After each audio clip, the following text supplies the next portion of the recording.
ان کو اپنی صحت کی کوئی پڑی نہیں. وہ بستر پر لیٹے لیٹے ہمیشہ اسی کی فکر کر رہے ہیں کہ امت کا کیا ہو رہا ہے, انسانیت کہاں جا رہی ہے, اور کس طرح کے کام کی ضرورت ہے. اگر ہم سب اس فکر کو اوڑھ لیں تو یہ ملک دنیا میں سورج بن کر چمک سکتا ہے. اپنے والد آج آئی سی یو میں زیر علاج ہے, اور یہ نوجوان عالم دین ماشاءاللہ گاؤں گاؤں بھٹکتے ہوئے امت کو جگا رہا ہے کہ جاگو نوجوانوں, پکڑ لو کتابوں, کامیاب ہو جاؤ. یہ میرے والد کا خواب ہے, یہ میری والد کی آواز ہے. کتابوں کو پکڑ لو, سکولز میں آنے لگو. یہ آواز ہے مولانا غلام بستانوی صاحب کی. آئی سی یو کے بیڈ پر آج صبح 11 بجے فون کر کے اپنے نوجوان بیٹے سے ایک والد پوچھتے ہیں کہ بیٹے آپ پہنچے کہ نہیں پہنچے ہیں. آج کون والد بیمار ہوتے ہیں تو سب ہاسپٹل چلے جاتے ہیں, لیکن یہ نوجوان عالم دین آج ہاسپٹل میں نہیں ہے, یہ آپ کے گاؤں میں ہے, یہ آپ کو جگانے کے لیے آئے ہیں. ایک آپ کے بھائی ہے مولانا اویس صاحب, یہ خدمت میں لگ گئے. 6 مہینے سے دیکھ رہا ہوں, جب جب میری نظر مولانا غلام بستانوی صاحب پر گئی ہے, سایہ کی طرح خدمت کر رہے ہیں ماشاءاللہ. اور ایک شعر کو چھوڑے ہیں دنیا میں کہ جاؤ علم کو پھیلاؤ. نام میں نے رکھا ہے ادارے کا اشاد, سپریڈ کرنا ہے. ہاسپٹل میں بیٹھ کر سپریڈ نہیں ہوگا. اشاد کا مطلب ہے سپریڈ کرنا ہے, پھیلانا ہے. میرا ایک بیٹا میرے ساتھ ہے, چھوٹا بیٹا. آپ بڑے بیٹے ہو, بڑی ذمہ داری ہے آپ کے شولڈرز پر. آپ نے کام کرنا ہے اور یہ کام کر رہے ہیں. والد وہاں زیر علاج, کل شولہ پور میں بیان, آج لاتھو ڈسٹرکٹ میں بیان. کہاں کہاں گھوم گھوم کر رہے ہیں. یہ صرف سینے میں درد لے کر گھوم رہے ہیں آپ کی فکر کو لے کر کہ آپ کامیاب ہو جائیں. برادران اسلام اور کسارا بارکنڈا اور اس علاقے کے عثمان آباد اور لاتور کے اس علاقے سے تعلق رکھنے والے تمام کے تمام باشندگان, آپ حضرات تعلیم کے عنوان پر اور تعلیم کی بیداری کے عنوان پر یہاں پر عوام اور خواص سب امنڈ پڑے ہیں اور بڑے شوق اور ذوق کے ساتھ یہاں جمع ہوئے. ہم صبح سے کوشش کر رہے تھے یہاں پہنچنے کی, مگر راستے میں بہت سارے پروگرام ہونے کی وجہ سے ہمیں تاخیر ہوئی, جس پر ہم آپ سے معذرت چاہتے ہیں. اس کے باوجود بھی ہم نے بہت سارے لوگوں سے معذرت کی راستے میں کہ بھائی جس پروگرام کے مقصد سے ہم نکلے ہیں وہ پروگرام ہمارا فوت نہیں ہونا چاہیے, اس لیے ہم آپ سے معذرت چاہتے ہیں. اللہ رب العزت نے عافیت کے ساتھ یہاں پر پہنچایا. یہاں پہنچنے کے بعد اندازہ ہوا کہ کیسے علاقے میں آج سے 10-15 سال پہلے والد صاحب آئے ہوں گے اور انہوں نے کس طریقے سے یہاں پر تعلیم کے اس گلشن کو آباد کرنے کی فکریں کی. اللہ رب العزت ہم سب دعا کرتے ہیں کہ انہیں صحت کاملہ, عاجلہ, مستمرہ, دائمہ اور کلیہ نصیب فرمائے. آج صبح بھی 11 بجے مجھے فون آیا اور فون پر ہسپتال میں ہیں, آپ کے ہارٹ میں بھی اینجیوپلاسٹی ہوئی, آپ کو کڈنی کا مسئلہ ہے, مگر مجھے فون کر پوچھتے ہیں کہ تم کسارا بارکنڈا پہنچے یا نہیں پہنچے. تو آپ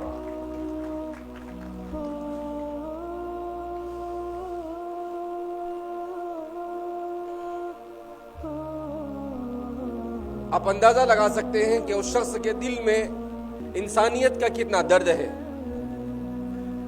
ان کو ایک ہی دھن سوار ہے کہ کس طریقے سے اس ملک کے باشندوں کو تعلیم سے آراستہ کر دیا جائے. ان کو اپنی صحت کی کوئی پڑی نہیں. وہ بستر پر لیٹے لیٹے ہمیشہ اسی کی فکر کر رہے ہیں کہ امت کا کیا ہو رہا ہے, انسانیت کہاں جا رہی ہے, اور کس طرح کے کام کی ضرورت ہے. اگر ہم سب اس فکر کو اوڑھ لیں تو یہ ملک دنیا میں سورج بن کر چمک سکتا ہے. میرے بھائیو, دوستو اور بزرگوں, آج اس دنیا میں 800 کروڑ انسان ہے, مگر اس دنیا میں درد رکھنے والے دل نہیں ہیں. آج کی دنیا میں نفرتوں سے بھرے ہوئے دل ہے, آج کی اس دنیا میں محبتوں کی ضرورت ہے.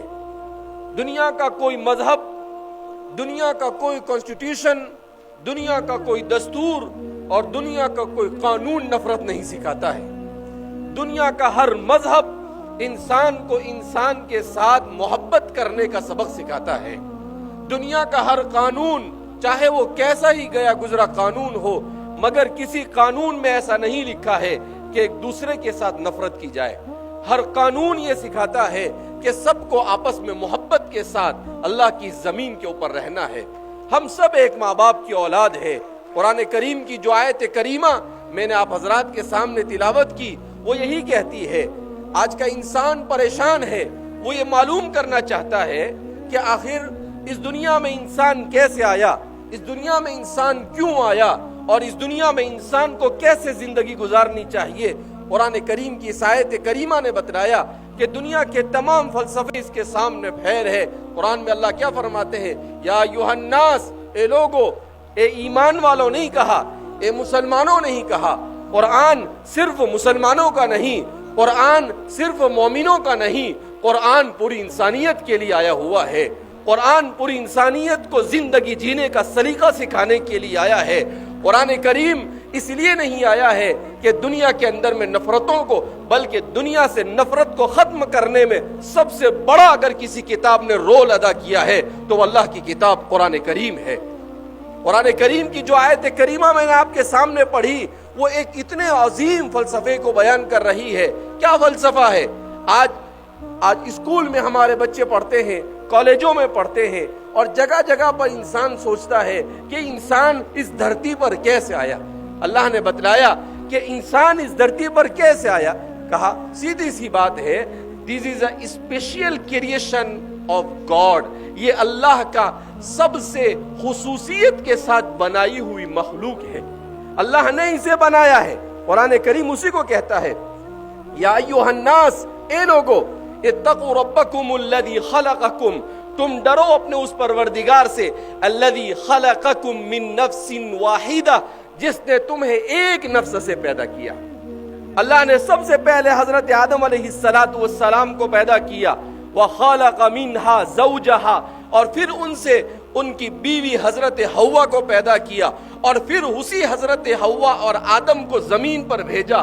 ان سب کو جنت میں، پیراڈائز میں بنایا اللہ نے، پھر زمین پر بھیجا. وہ زمین پر آئے. وَبَثَّ مِنْهُمَا رِجَالًا كَثِيرًا وَنِسَاءً، قرآن میں اللہ اعلان کرتا ہے، اور پھر ان دونوں کے ذریعے سے اس زمین پر انسانوں کی آبادی شروع ہوئی.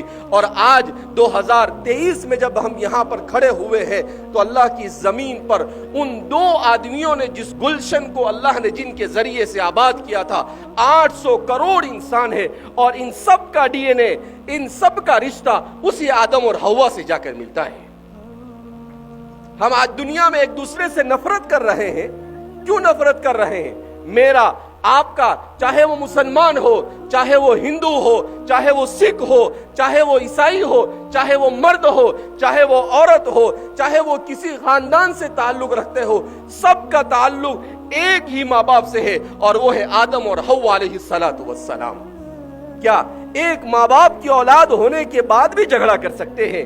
کیا ایک ماں باپ کی اولاد ہونے کے بعد بھی آپس میں ایک دوسرے کے خون کے پیاسے ہو سکتے ہیں؟ کیا ایک ماں باپ کی اولاد ہونے کے بعد بھی اس طریقے سے ہم مال کے پیچھے بھاگتے ہیں کہ ہم نہ رشتے کو دیکھتے ہیں، ہم اس طریقے سے دنیا اور منصب کے پیچھے بھاگ رہے ہیں کہ ہمیں انسانیت کی کوئی پڑی نہیں ہے، ہم نے انسانیت کو بھینٹ چڑھا دیا ہے؟ میرے بھائیو، دوستو اور بزرگوں، ضرورت ہے اس دنیا کو محبت کی. اس دنیا میں سائنس بھی ہے، دنیا میں ٹیکنالوجی بھی ہے، دنیا میں سب کچھ آ گیا، مگر محبت اس دنیا سے رخصت ہو گئی.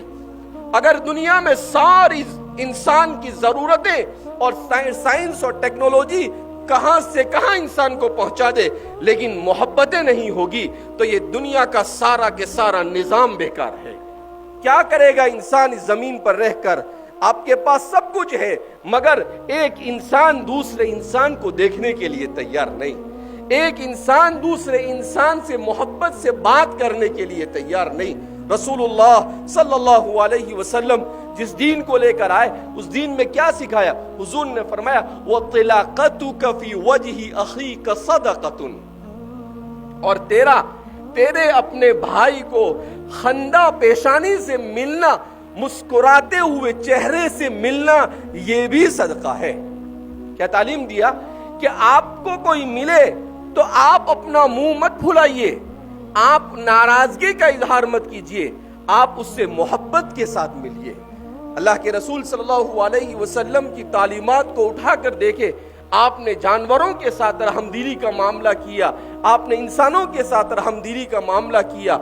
जाहिलियत की वजह से जो नफरतों की जड़ें जमीन में गड़ी हुई थी और इंसानी मुआशरे को खोखला करती जा रही थी, जिसके बारे में एक मुअर्रिख कहता है कादतिल अरब फिल कर्न सादिस लिल मिलाल अला शफा जुरुफिन हार, कि 6वीं सदी हिजरी में अरब ये तबाही के दहाने पर खड़े हुए थे।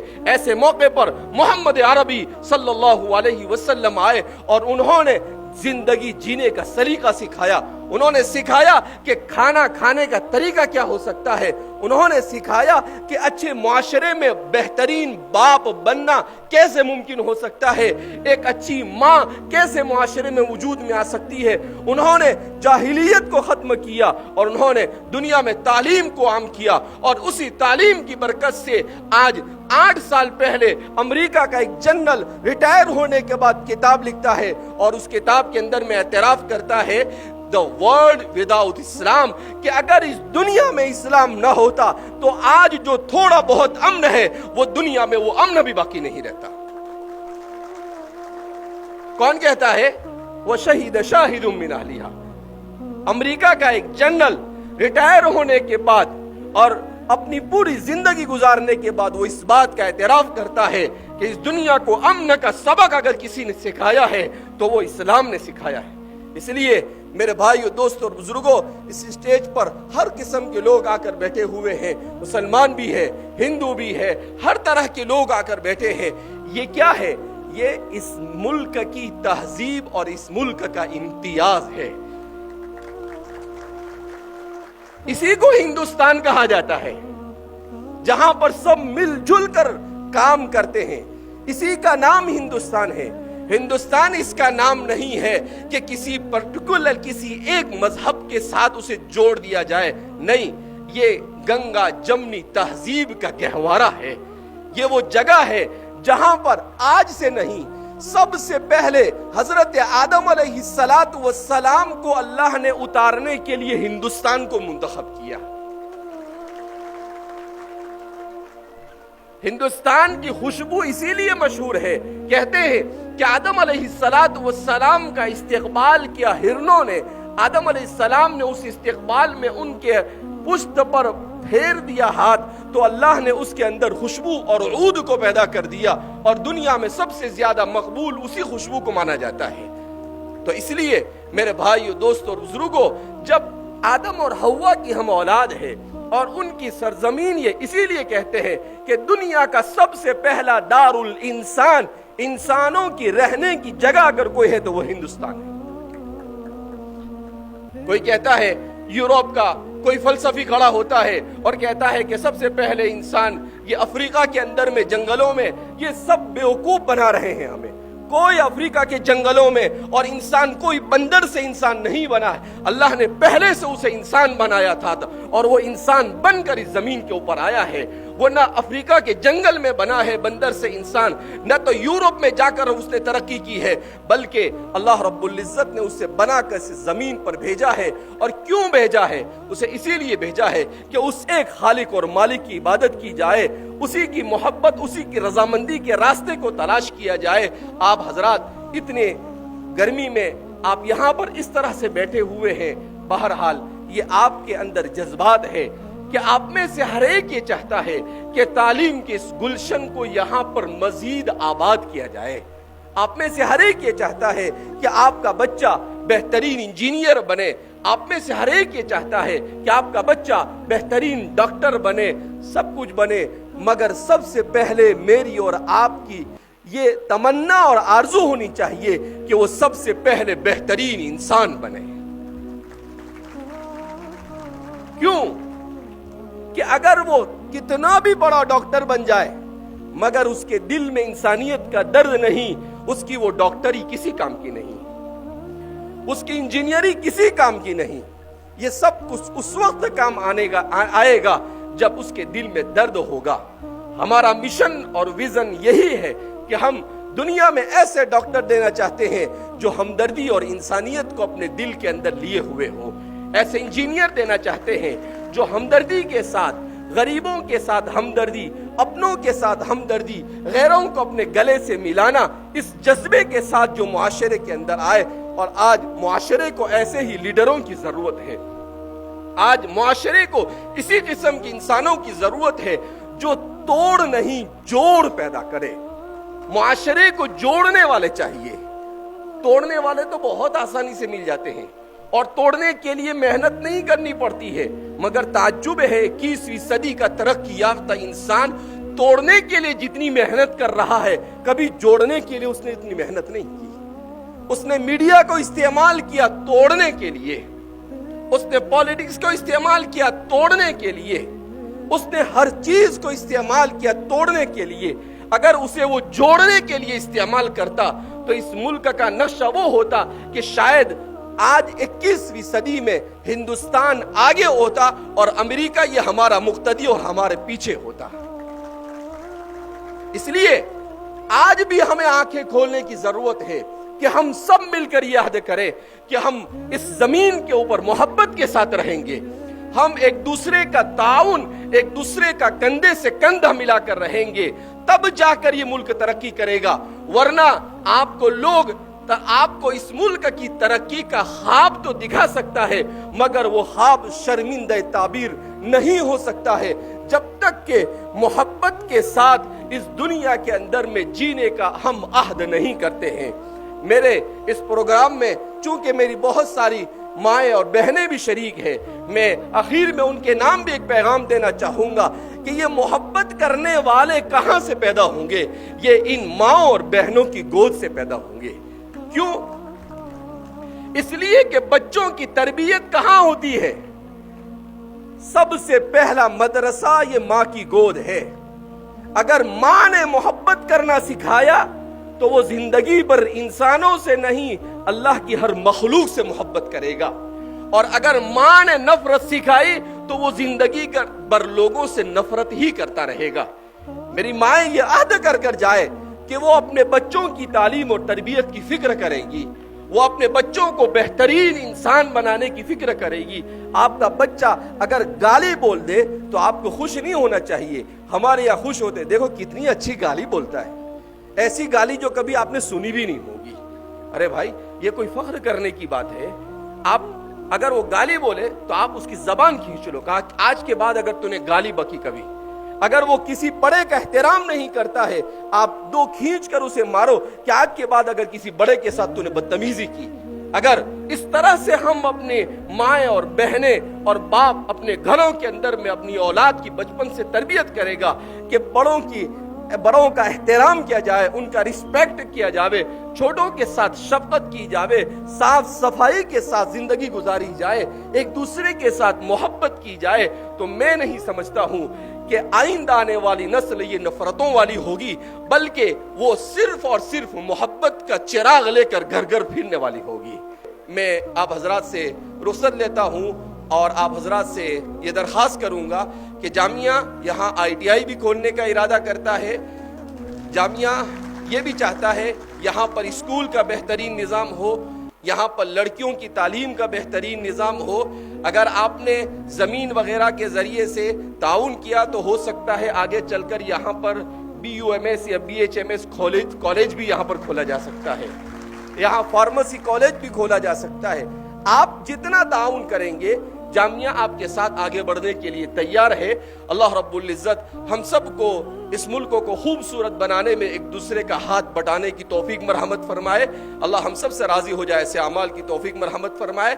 इस प्रोग्राम के लिए नाज़िम हमारे कसारा बारकुंडा मदरसे के नाज़िम اور یہاں کے امیر صاحب اور جتنے بھی احباب ہندو مسلم بھائیوں نے محنتیں کی ہے اور قربانیاں دی ہے، میں دل کی گہرائیوں سے اپنی طرف سے اور میرے اپنے والد صاحب کی طرف سے ان کا شکریہ ادا کرتا ہوں۔ اللہ رب العزت ہم سب کے یہاں پر جمع ہونے کو قبول فرمائے، اور اللہ رب العزت اس جمع ہونے کو یہاں کے ترقی اور یہاں میں تعلیمی اور یہاں پر تہذیبی ہر اعتبار سے ترقی وجود میں آئے، ایسے اسباب مہیا فرمائے۔ وآخر دعوانا الحمدللہ رب العالمین۔